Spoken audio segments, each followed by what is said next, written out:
Oh, thanks. I knew I was going to get out of both of those. I felt confident. I have very strong tendons and muscles too. So one thing coming into the fight, I decided to cut my weight starting 5 pounds heavier than normal because I figured since I had a whole extra day and a half, well, not a day and a half, but a whole extra almost day to be able to recover from the weight cut, that's what I figured I'd do. So about 4 pounds out from making weight, so from 156 pounds, about 160-ish, I was having a hard time sweating at all. So I was making the weight, no sweat was coming out, so it was a very tough weight cut for me, over 12 hours, up until about 2:30 in the morning, and then getting back up at 4:30 in the morning to be able to make weight again before the weigh-in. So I did my best out there. My heart cardio was great. My muscle cardio just wasn't quite there, the exact same as I know it could be, but I'm not gonna make that mistake again. You're still young. Could we see you moving up a division soon, considering the weight cut seems to be getting harder and harder for you? Very possibly, yes. I can make 155, no problem. Normally, it's no problem at all. I just started 5 pounds heavier, so that's what made it a tough problem for me this time. But other than that, I'm not going to make that mistake again, and I'm young, so I learn fast. Do you feel like going through, not just the weight cut, but also, the sub attempts in the fight, do you feel that's made you a better fighter, that you gained that experience, you can bring that to your next fight? Well, sure, absolutely. Yes, sir. So anytime you go through something new in the octagon, you're always learning. Every time you step foot in the octagon, you're learning. Especially with me, maybe not have as much experience as the other fighters on UFC 200. It's just an awesome opportunity for me to be able to step in the octagon this time. And were you feeling the nerves in this fight, just with the fact it was UFC 200, pretty monumental, to be on this card? No nerves. I had a blast out there, and it was fun for me, and I enjoyed the audience and everybody. How much do you work now on your ground game, knowing that maybe opponents are looking at that as somewhere where they can exploit you, or it might be a weakness of yours? I'm always working on it. So obviously I know I can improve that, and my wrestling, my jiu-jitsu, every little aspect of that, I'm always trying to make better for sure. Did you feel the third round was close, Sage? And if so, why do you feel like you won the third? Anytime my opponent was on top of me, Enrique, he didn't really do any damage. So as y'all watch, he never really threw any strikes. He was kind of just holding me. And even if I was on the bottom, I was throwing strikes. When I reversed and I was on top, I was doing the most damage. Standing up on my feet, I did the most damage too, landing the most significant strikes. So I think that had a big part to do with it. And you're used to finishing your opponents. Were you worried at all when it went to the judges' scorecards that maybe the decision wouldn't go your way just with the judges? No, I wasn't worried at all. I know he had a few moments when he was on top, but other than that, he really didn't do any damage, like I said, so it wasn't a worry in my mind. Did you feel like, having gone through that fight with Brian Barberena, losing by submission, that for this fight you kind of were more mentally prepared for a situation like that again on the ground? Well, that fight didn't really make me more mentally prepared at all. I was very sick for that fight, so the submission, it really wasn't something that would normally get me, if that makes sense. I could barely touch my throat for that fight. That's how bad my strep throat was, much less breathe at all. So I definitely wasn't myself my fight before this. Where do you see yourself going in the division right now? I mean, how key of a win do you feel that was for you to get maybe a more name opponent next time to rise the ranks?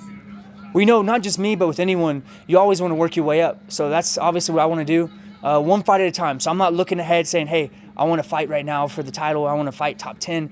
Obviously not. That would be goofy. So one fight at a time, and just whenever the UFC has the next fight for me, I'll be training and ready. Kevin Lee beat Jake Matthews, obviously, recently. A lot of people want to see you versus Jake Matthews in Melbourne in November, when that card comes together. Would you be interested in that matchup? Anybody the UFC pairs me up with, I'll be ready, and they pick my fights for me. And I know, like you mentioned, Jake Matthews, he's a great fighter, and he's definitely got a lot of talent. Sage, on Friday, as they're getting you ready for the weigh-ins, everyone's kind of lined up before they're going out. As you're in this lineup with all of these big names, I mean, what was it kind of like for you, just seeing all of these bodies? Like, the names on the card, but seeing everyone there, what was that like for you? Are you kidding me? It was awesome. I got to ride on the same bus with them, so that was cool. Getting to be back there with them, super cool. Even all the guys even the heavyweight guys, like for instance Mark Hunt, he was extremely nice. Everybody that I met seems to be really nice. So even the fighters that might look serious out there, or they go out there and obviously they put on a great performance, they're some of the nicest guys around. Have you ever was there any of the fighters that you felt kind of starstruck being around? Anybody that you're around that you haven't met before, that you look up to, and you've grown up watching since you were a little kid, you're obviously going to be starstruck, and you're so excited to meet them, so yes. Sage, how did you feel about your performance tonight? Were you pleased with it? Did you feel you improved in certain areas? Yes. I was pleased with my performance. Obviously, I could be better than what I performed out there. I think the weight cut slowed me down just a little bit because I tried to drop the weight 5 pounds being extra heavy for this fight coming in, just because I figured I had more time to be able to make the weight because I had the early weigh-ins. But I learned from that mistake. So next time, I'm going to be a little bit lighter, come in, make weight, and I know my muscles are going to feel 50 times better. You mentioned being starstruck. Which fight tonight are you most looking forward to watching, just for yourself? Oh, I keep peeking over at the screen right now. You know what I'm saying? Trying not to, but I want to watch all of them. What did you think about Eddie Alvarez's performance the other night, just focusing on your own weight division? I know a lot of people weren't expecting that, and they put on a great show. So that was an amazing fight, and they're both Eddie Alvarezs and his opponent were extremely tough fighters, for sure. I'm sure you're familiar about Jon Jones being pulled out for USADA for what he says is probably a tainted supplement. You post a lot of images of supplements you take. How do you handle that? Not the risk of the bad supplement. The supplements I do from the company called the Broader Nutrition, what they say is in the bottle or in the protein or whatever it might be, it's actually in there. So whatever's on the label, it's in there, and I can trust them. I've been taking their protein shakes and stuff since I was 4 years old. Sounds goofy giving a kid protein shakes when they're 4, but I actually have a picture. My parents took of me holding a lean body protein shake since I was 4 years old. So I know I'm confident with that. I'm sure Mr. Jones, I'm pretty positive he didn't purposely go say, hey, I'm going to go take this or this to enhance my performance. Why would he need to enhance his performance when he's already the best out there and he has the title, or he did have the title, so there's no reason for him to do that. Is there any plans to take any time off, or are you going to get right back in the gym Monday? What's sort of the post-fight plans for Sage Northcutt? I love to train. I'm always training super hard, so there's never really any time off for me. I'm always having fun, but the training is fun for me, and I'm always learning, so that's definitely fun. So no time off, just fun. Is the plan to do more training, in different gyms? I know you for this fight, for example, you were a TriStar. You also have the Black Zillions. Is that sort of the plan going forward as well? Yes, I was at TriStar Gym for about 5 weeks. I ended up catching a staph infection while I was out of town in Canada. So I was hospitalized in the hospital for 6 days straight.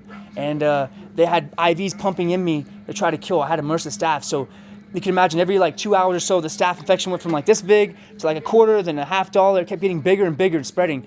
And it finally went away. It healed up. But I came back home to finish my training and finish up my final exams for school. And then I had summer. So I did go to the Black Zillions for about a week to see my friend Michael Chandler.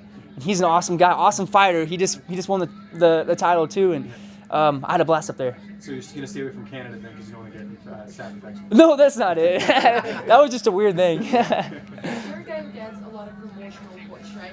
So do you feel any extra pressure, maybe by fellow fighters, or just to prove yourself and prove that you're actually tough?